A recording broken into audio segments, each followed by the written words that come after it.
বাংলার মানুষেরা কিন্তু এভাবে কষ্ট করেই মজার মজার খাবার রান্না করে, যেগুলো শহরে কিন্তু আমরা পাই না। বিশেষ করে গ্রাম অঞ্চলে কিন্তু এগুলো পাওয়া সম্ভব। তো এখন কিন্তু এই টিনটা রোদের মধ্যে দেওয়া হবে।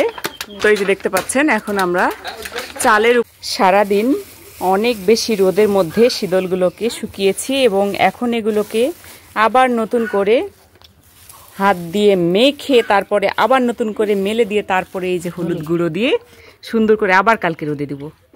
তুলিছি, নিয়ে আসে নিকাইছি, তারপরে সিলে টিলে ব্যালেন্ডারত পিষিছি।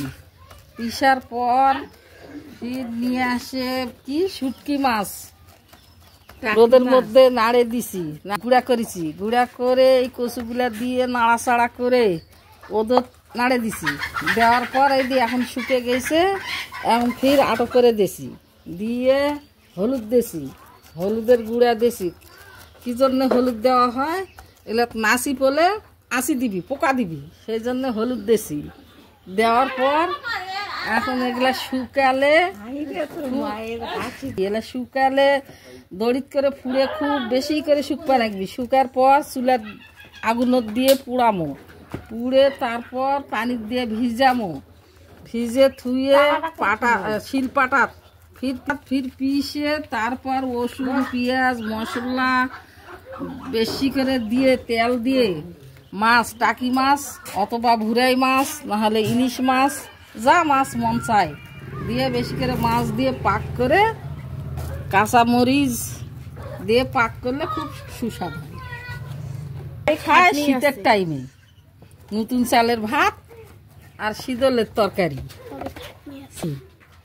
খাটনি করবে না গে, তো গ্রাম অঞ্চলের মানুষ খাটনি করি, খাতে স্বাদ লাগে। এই খাতে খুব সুস্বাদ। গ্রাম অঞ্চলের মানুষ খায় ঝাল দিয়ে, খুব ঝাল দেয়, দিয়ে মুখ চোখ ঘামে যায়, তাও খায়, এতই স্বাদ। ছেলে সিলেটে থাকে, এগুলা খাওয়ার জন্য খুব ব্যস্ত, এগুলা খুব পছন্দ করে, সেই জন্য এগুলা শুকে আমি দিয়ে পাঠাবো। আমার ছেলের বউ সিলেটে থাকে, সেনাবাহিনী চাকরি করে, ওরা কচু ঘেঁচু যা পায় তাই চায় খাবা। ছেলে বলে বলছি না, যারা শহরে থাকে মাছ মাংস ছাড়া তো বাহিরে কিছু পায় না।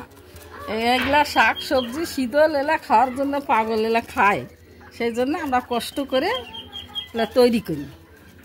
তো এই যে বন্ধুরা দেখতে পাচ্ছেন, আমাদের গ্রাম অঞ্চলের মানুষ আমরা কিন্তু খুব সহজ সরলভাবে জীবনযাপন করি এবং এই যে মজার মজার খাবার খাই। তো এই খাবারগুলো কিন্তু অত সহজ নয়, শহরে কিন্তু এগুলো চাইলেও বানানো সম্ভব নয়, কারণ অনেক কর্মব্যস্ততা থাকে, আবার দেখা যায় যে কিনতেও পাওয়া যায় না, পাওয়া গেলেও কিন্তু এতটা সুস্বাদু হয় না যতটা আমরা এই যে দেখতে পাচ্ছেন। মানে দেখেই কতটা লোভ হচ্ছে, তাহলে চিন্তা করেন এটা রান্না করে খেতে আরো কতটা বেশি মজা হবে। বন্ধুরা, আমার চ্যানেলটা সবাই আমার লাইক দেন বেশি করে, আমার ফিয়াকে।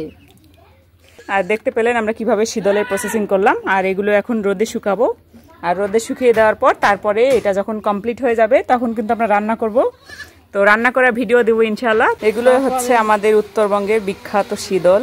তো আজকে আমরা শীতলগুলো রোদে শুকিয়েছি এবং তারপরে এখানে সুন্দর করে মেল করে দিয়ে আবার সেগুলোকে যেভাবে দেখতেই পেলেন কিভাবে করলাম প্রসেসটা। এগুলা শুকালে দড়ি ফুঁড়ে দেবো, কটকটা শুকাবি, কটকটা করে শুকাবি। যখন শীতালে নতুন চালের ভাত আর শীতল পাক করব, এগুলো চুলার দিব, দিয়ে আঁচ দিয়ে পানি দিয়ে ভিজাবো, ভিজে শিলপাত্র পিষবো, পিষে তারপর মাছ দিয়ে লাগে, তারপর শীতল তৈরি হয়, তারপর খাওয়া দাওয়া খাটনি। তো গ্রাম বাংলার মানুষেরা কিন্তু এভাবে কষ্ট করেই মজার মজার খাবার রান্না করে, যেগুলো শহরে কিন্তু আমরা পাই না। বিশেষ করে গ্রাম অঞ্চলে কিন্তু এগুলো পাওয়া সম্ভব। তো এখন কিন্তু এই টিনটা রোদের মধ্যে দেওয়া হবে। তো এই যে দেখতে পাচ্ছেন, এখন আমরা চালের উপরে দিচ্ছি। তো এই যে চালের উপরে দিয়ে রাখলাম। তো এই যে এইভাবে আমরা চালের উপরে মেলে দিলাম। এখন এটা কিন্তু রোদে শুকাবে, কালকে আবার যখন রোদ উঠবে তখন রোদে শুকাবে। আজকে কিন্তু অলরেডি রোদ কিন্তু শেষ হয়ে গিয়েছে। তো আজকে আমরা বিকেল টাইমে কিন্তু সারাদিন রোদ পাওয়ার পরে কিন্তু আমরা এখন এই যে দেখতে পেলেন কিভাবে প্রসেসিং করলাম। কালকে আবারও কিন্তু আমরা এটি নামাবো এবং সুন্দর করে প্রসেসিং করব। তো তো ততক্ষণ পর্যন্ত আপনারা দেখতে থাকুন নেক্সটে কি করি। যে মাছ দিবেন ভালো লাগবে, দিয়ে এলে পাক করবো। গরম রসুন পেঁয়াজ বেশি করে দিয়ে মাছ দিয়ে পাক করব, ঝাল কাঁচা ঝাল ছিঁড়ে দিব, দিয়ে পাক করব, খাতে খুব সুস্বাদ। তো বন্ধুরা আপনারা দেখতে পেলেন এতক্ষণ আমার নানি শাশুড়ি সুন্দর করে বিস্তারিত বিশ্লেষণ করে দিল। তো শীদল আমরা যেভাবে বানাই এবং যেভাবে রান্না করি পুরোটাই আপনাদেরকে গল্প শোনালো নানি। তো এরপরে আমরা শীদল কিভাবে রান্না করব এবং কিভাবে খাওয়া দাওয়া করব নিশ্চয়ই দেখাবো। তো সবাই চোখ রাখবেন আমার চ্যানেলে, ফিহাস ফ্রেশ ফুডে চোখ রাখতে পারেন, পাশাপাশি ইউটিউব চ্যানেলেও চোখ রাখতে পারেন এবং লাইক কমেন্ট শেয়ার করে সবাই পাশে থাকবেন। আর অবশ্যই আমার চ্যানেলটা সাবস্ক্রাইব করে দিবেন। সবাই ভালো থাকবেন, সুস্থ থাকবেন। আল্লাহ হাফেজ, বাই বাই।